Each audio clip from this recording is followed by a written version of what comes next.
Sono entrate come se nulla fosse in un condominio di Viale Luzzatti a Treviso, hanno scassinato la porta di un appartamento e razziato i regali di Natale che i padroni di casa avevano già messo sotto l'albero.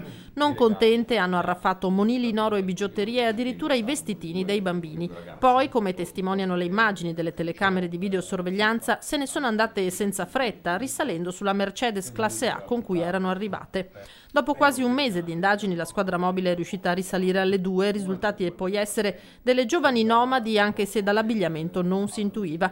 È stata proprio la descrizione dell'auto a mettere la polizia sulla pista giusta. Grazie alla collaborazione di alcuni signori che risiedono nel quartiere, gli investigatori hanno avuto un elemento fondamentale per lo sviluppo delle indagini e l'individuazione poi successiva delle autrici del furto in appartamento.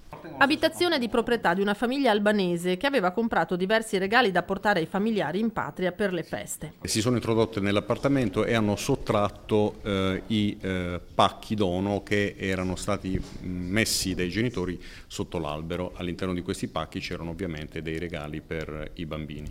20.000 euro il valore complessivo della merce portata via, di cui il padrone di casa è riuscito a fornire agli investigatori una minuziosa documentazione anche fotografica. È stato estremamente utile la collaborazione delle vittime. Le indagini ci hanno condotto in un lungo pedinamento che poi è culminato presso un campo nomadi che è ubicato in Porto Gruaro. Il successivo decreto di perquisizione emesso dalla Procura della Repubblica di Treviso ci ha permesso poi dopo di riscontrare le responsabilità delle due giovani.